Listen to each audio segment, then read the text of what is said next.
бизнесмен Чимбаялийн маргад Прогит компаниг үүсгэх захирал үүсгэн байгуулагч.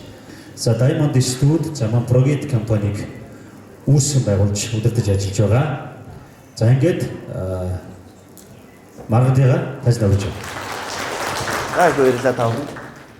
За намайг ерөөхдөө танилцуулчлаа. Манай Прогит компани бол програм хангамж, тэгээ олон улсын түвшинд аутсорсын чиглэлээр ажилладаг. За мөн өөрийн бүтээгдэхүүнж интернет суурьсан бүтээгдэхүүн үйлчилгээг гаргадаг ийм компани байгаа. Тэгээд манай компани талаар дэлгэрэнгүй мэдээллийг авахыг хүсвэл одоо энэ Прогит Pinzigman гэдэг манай вебсайтаар ороод их дэлгэрэнгүй мэдээлэл авч болно.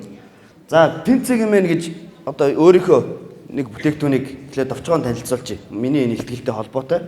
За хэрэглэгч өөрөө вебсайтаа бүтээдэг, хөгжүүлдэг ийм боломжтой онлайн систем байгаа. Та бүртгүүлж ороод өөрийнхөө вебсайтыг хийнэ гэсэн үг. Бэлэн вебсайтын дизайнуудаас сонгоод вебсайтаа хийчихнэ. За тэгээд өөрөө мэдээллүүдээ оруулаад өөрчлөөд хөгжүүлээ явж болно. За тэгээд явцын дунд сайтынхаа загварыг хичнээн ч удаа өөрчилж болно. Мэдээллийг хүснээрээ өөрчилж болно. Бүтцэн их амархан эхлээд бүтцээ сонгоно, ажиллах зарчим нь, дараагийнх нь загвараа сонгоно, дараагийнх нь мэдээлэлээ оруулна. Тэгээд вебсайтаа харж болно. Ердөө л ийм амархан. Жижиг дунд бизнес эрхэлж байгаа хүмүүсийн хувьд бизнесээ сурчлах хамгийн боломжтой хоёр зам бол вебсайттай байх, мөн Facebook дээр өөрийн бизнесийн хуудсыг ажиллуулах, пэйж гэж ярьдаг тийм. Вебсайт нь хэрэгтэй мүү? Facebook пэйж нь хэрэгтэй мүү? Зарим хүмүүс би вебсайттай пэйжээр яах юм? За зарим хүмүүс нь би пэйж ажиллуулдаг, вебсайт надад хэрэггүй. Гэх чинь ийм янз бүрийн үзэл бодлууд байна л. Яагаад вебсайт хэрэгтэй юм? Вебсайт бол 24 цаг 7 хоног 365 өдөр зогсоо завгүй ажиллаж байдаг. Орон зайнаас үл хамаарна. Би одоо танаа Сэлэнгэд байгаа үйлдвэрийг ирж үзэхийн тулд Хаавс Улаанбаатараас 4-5 цаг машинаар давхиж ирэх ямар ч шаардлагагүй. Танаа вебсайт руу орлоо, мэдээллийг чи авлаа, утасч байна. Тань руу ярьлаа. Шаардлагатай бол ирнэ. Вебсайт бол ерөнхийдөө ихэвчлэн нэг талын урсгалтай мэдээлэл өгдөг хэрэгсэл. Би хүнд компанийнхаа талаар ямар мэдээлэл өгмөр вэ? Тэр мэдээлэл оруулна. Хэрэглэгчид тэр мэдээллийг л авна. Өөрийн бизнесийн онцлогийг харуулж чаддаг дүр төрх дизайныг хийж болдог. За манай компани одоо юу гэдэг юм брэнд өнгө бол одоо цэнхэр байна. Эсвэл улаан байна, шар байна гэвэл тэрийг оруулж болно гихч байна. За та нэг хүнтэй уулзлаа. Бизнес яриа хийх боллоо. Нэрийн утсаа өглөө. Нэрийн утсан дээр чинь мэдээж утас чинь байна, хаягч чинь байна, нэр чинь байна тий? Ажил мэргэжил чинь байна. Вебсайт байна уу, байхгүй юу гэдгээс энэ хоёр бол том ялгаа. Энэ хүн вебсайттай байна гэдэг чинь энэ хүн бизнестэй үнэхээр анхаардаг хүний шинж тэмдэг. Тэгэхээр өөрөөр хэлбэл танд итгэх итгэлийг бий болгож чаддаг вебсайт. За, вебсайтаар зочилсноор харилцаа маш хялбар болно. Одоо юу гэдгийг танаа байгууллага вебсайтаа одоо юу гэдэг гадаа хүмүүс ингээ брошюр тараагаад тэр доор нь вебсайтынхаа хаягийг тавьчлаа шүү дээ тий. Тэгэн гот магадгүй вебсайтгүй бол өмнө нь брошюр авсан хүмүүсийн 5 танаа байгууллага дээр ирдэг байж магад. Бус нь нэг бол амжихгүй, нэг бол завгүй, нэг бол одоо юу гэдгийг сонирхохгүй. Тэгэл яг тэр брошюр дээр байгаа мэдээлэл нь хангалтгүйгаас сонирхол нь төрөхгүй байж болно. За та тэгвэл вебсайтаа тавьчих. Тэгэх юм бол нөгөө нэг 100 тараасан брошюрыг чинь 5 хүн өмнө иржсэн бол вебсайт тавьчих юм бол магадгүй 20 хүн ирж магадгүй. Ягаад гэвэл зөвхөн тэр брошюр дээр байгаа мэдээлэлээс гадна вебсайтаар чинь дамжаад маш их мэдээлэл авцсан. За үнэхээр энэ дээр очих ёстой юм байна гэд хүрээд ирж болох байхгүй. За ер нь харилцаа холбоо тогтоож болох бүх хэрэгслүүдийг л ашиглаж явах хэрэгтэй.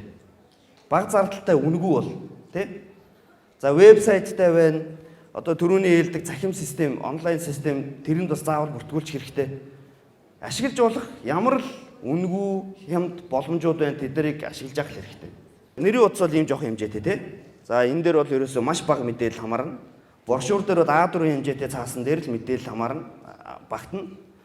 За юу гэдгийг телевизийн реклам бол 15-аас 30 секундын хугацаанд маш бага л мэдээлэл өгнө. За гадаа зураг туудас бол одоо текст их бага байдаг шүү дээ. Маш бага мэдээлэл өгнө.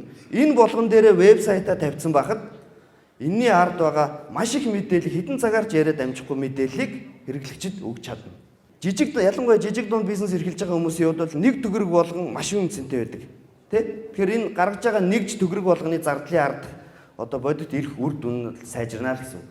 Facebook ямар ихтэй юм тий? Хүмүүс асуудаг. Би нэр юу вебсайттай шүү дээ. Facebook чинь одоо надад зав байхгүй ч гэдэг юм уу. Уг нь бол Facebook нээхэд одоо хөтлөхөд их амархан тий? За тэгээд нэгдүгээр хоёрдугаар үнэгүй.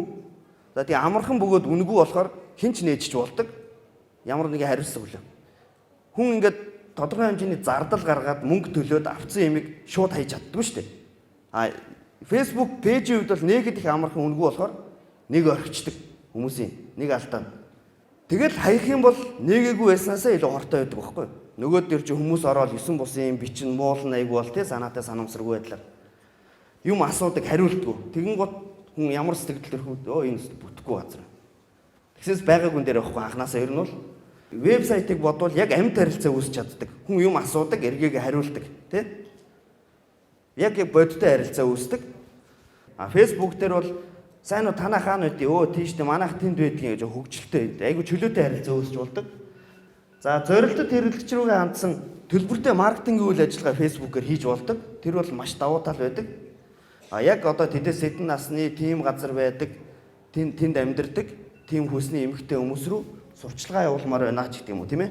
За Facebook-ийн одоо 16 он гараад нэг том өөрчлөлт орсон байгаа. Таны ажилуулдаг Facebook пэйж одоо хэдэн дагалдагчтай, хэдэн лайк дарсан байна хамаагүйгээр бүгд оруулсан мэдээ болгоны чинь харж чадхаа байсан. 10-аас 15% нь л таны оруулсан постыг харна. Үлдсэн 80% нь харахгүй өнгөрдөг болсон. Энийний цаад зорилго нь одоо пэйж ажиллаж байгаа бизнес эрхлэгчдийг төлбөртэй сурчлагаа тий төлбөртэй одоо юу гэдэг ивент, бүүст энэ гэж ярьдаг шүү дээ. Тэрийг хийлэхийг одоо шахсан ийм бодлоготой болцсон байгаа. Тэгэхээр энийг бас маш сайн анхаарах хэрэгтэй. Дизайны хувьд бол ерөөсөө сонголт байхгүй. Facebook-ийн дизайныг л дагна. Танаа Facebook улаан баймаар байна уу, шар баймаар байна тэрээс сонирм биш тий. Зөвхөн Facebook-ийн дизайныг дагна. Энэ нөр ямар нэгэн брендийг хөгжүүлэхэд бас жоохон учир дутагдaltaй байдаг. За мэдээлэл нь маш их нэмэх замбрааг байдаг. Нэг том дутагдал нь. Facebook бол хүн ороод ялангуяа олон пост хийдэг тий олон дагагчтай пэйж дээр нэг мэдээлэл олж харчаад тэрийг дараа нь дахиж олно гэдэг бол маш хэцүү. Тухайн үедээ л мэдээлэл аваад өнгөрнө буцаж олоход хэцүү. Вебсайт бол эсрэг маш цэгцтэй зохион байгуулалттай мэдээллийг өгч чаддаг. За тэгээд нэг юм анхаарах хэрэглэгчд унших дурггүй. Ерөөсөө л зураг хараад, видео хараад маш богинохон текстийг ойлгож аваад тэгэл урт текстийг уншихгүй хайдаг нэг дутагдал байдаг. За хоёрдугаар Facebook пэйжийг ажилуулах нь амжилттай ажилуулах нь ерөөсөө л тухайн Facebook-ыг ажилуулж байгаа админаас шууд хамааралтай. Тэгэхээр зэрэг маш олон үйлдвэрүүд энэ л да ажилуулах. Энэ нь бол таны бизнесийн онцлогоос хамаарна. За өөрөө ажилуулах уу? Нэг хүн байнгын ажилуулах уу? Тэр хүн байнгын ажилуулах хүн нь яг хажуучин заавал сууж явах хэрэгтэй юу? Эсвэл хизээж хамаагүй гэртээ ажиллаа хийхдээ хажуугаар нь хийж явах хэрэгтэй юу? Энэ бизнесийн онцлогоос ч л хамаарна. Тэрнийг маш сайн бодох хэрэгтэй. Байнгын идэвхтэй зөв харилцаа маш чухал. Хүн юм асуугаар хариултгүй. Зарим пэйж нар эсвэл ерөөсөө олигтой мэдээлэл оруулдаг хүмүүс байж л байдаг. Тим пэйжүүд рүү хүмүүс юу гэж орох вэ, тий? За хүмүүс мэдээж баярлсан талхсан юм оруулна, сайхан сэтгэл оруулна, тий? Үүнээс гадна сөрөг талууд байдаг. Санаатай өрсөлдөгч нь байж магадгүй, эсвэл зүгээр танаад нэг гомдцсон, тий? Нэг хэрэглэгч чинь санаатайгаар гүтэгдэг, доромжилдог, тий? Им хар PR гэж ярьдаг. Ийм их тохиолдол байдаг. Энийг мэдхгүй тэгэл Facebook руу өөрөө пэйж рүүгээ орохгүй яваад идэг. Нөгөө танахыг муухай харагдуулгаад зүйлүүдийг чинь хүмүүс уншаад байгаа байхгүй. Тэр нь тодорхой хэмжээнд хариулт өгөөд одоо юу гэдэг үнэхээр гүтгэлэг бол тэрийг устгадаг, буруу ойлгосон бол зөв мэдээлэл өгдөг юм байх хэрэгтэй. Ингэхгүй бол эсрэгээр бүр гай болно. Тэгэхээр зэрэг Facebook дээр гарч байгаа, өөрийн чинь пэйж дээр гарч байгаа тийм муухай тийм сөрөг зүйлүүдийг маш хурдан засч явж явахгүй бол маш их сөрөг нөлөөтэй. За тэгээд нэг юм хандлага байдаг. Одоо хүн болгон Facebook руу ордог юм шиг бас хүмүүс боддог л доо. Энэ бас маш том алдаа байдаг. За ялангуяа ажил хэрэгч хүмүүс бол Facebook руу бараг ордоггүй. Яг тодорхой зорилгоор ороод л гараа авчдаг. Facebook ч өөрөө тодорхой хэмжээнд донтуулах шинж чанартай. Нэг орчгоор гардггүй ингээл эсвэл юм үзэл яваад идэг. Хайран алтан цагийг үрдэг. Маш том сул тал нь. Тийм болохоор ажил хэрэгч хүмүүс бол Facebook руу бараг ордгоо. Тийм хүмүүс тандсан бизнестэй хүн бол магадгүй Twitter гэдэг өөр сүлжээг сонгох ч юм уу тийм шаардлагатай баг. За, маш олон байгууллагууд дотоод сүлжээндээ Facebook, Twitter-ыг хаадаг. Ягаад гэвэл хүмүүс нь ажиллаа хийдэг. Тийм болохоор ажлын цагаар бол одоо чинь янз бүрийн юм хийх баг хэрэггүй болчихж байгаа байхгүй. Орой хүн унтахынхаа өмнө ч юм уу те ажил тараад Facebook-оо утсаараа шалгадаг. Яг тэр цагуудыг маш сайн анзаарч тэр үед нь идэвхтэй ажиллах хэрэгтэй ч гэдэг юм уу. За тэгээд Facebook угаасаа мэддэггүй зөндөө хүн байдаг. Угаасаа ордогчгүй, орохыг ч хүсдэггүй. Тэгэхээр яг эдгээр хүмүүс юугаар хандж мэдээлэл өгөх вэ? Вебсайтаараа хандж л мэдээлэл өгөх хэрэгтэй. Тэгэхээр хамгийн гол шийдэл нь бол Facebook, вебсайт хоёулаа байх хэрэгтэй. Ялангуяа жижиг дунд бизнес их юм. Зүгээр өөрөө вебсайтаа хийдэг системүүд байна л да. Жишээ нь Монголд одоо бид нар хийж байгаа энэ Pinzig юм байна буюу хэн нэгэнд найддаг ш өөрөө хийж болдог юм системээр вебсайтаа хийж болно. За вебсайтаа хийхдээ маш их зарладаг зүйл бол агуулга. Өөрийгөө л магтаад идэг. Манайх бол ийм манайх тэдэн онд байгуулагдсан. Магадгүй манай вебсайт ч тийм байж магадгүй. Мэргэжлийн хүмүүс юу гэж зөвлөдөг вэ гэхээр хэрэглэгчдэд юу сонирхолтой, юу мэдхийг хүсэж байна тэр мэдээллийн л үг. Дизайн дээр бол одоо чинь сүүлийн үед ийм чиг хандлага бол маш энгийн бөгөөд товч тийм вебсайтын дизайнууд бол одоо юу гэдгийг чиг хандлага болж байгаа. За тэгээд маш том анхаарах зүйл бол Facebook ажиллуулж байгаа, вебсайт ажиллуулж байгаа. Энэ хоёрыг хоорондоо уялдааг маш сайн хангаж ажиллах хэрэгтэй. Вебсайтаасаа Facebook руу, Facebook-ээс вебсайт руу ингээ хооронд нь шилжиж болдог тийм боломжуудыг заавал байлгах хэрэгтэй. Аль алийг хүн харж, аль аль хэрэгтэй мэдээллийг аль алинаас нь авдаг байх хэрэгтэй. Иймэрхүү боломжуудыг ингээ аль алин дээр нь хангаж явах хэрэгтэй. За тэгээд та бүхэн Pinzig менийг орж сонирхож үзээрэй. Та өөрөө вебсайтаа хийх юм боломжтой систем байгаа шүү. За та бүхэн амжилт.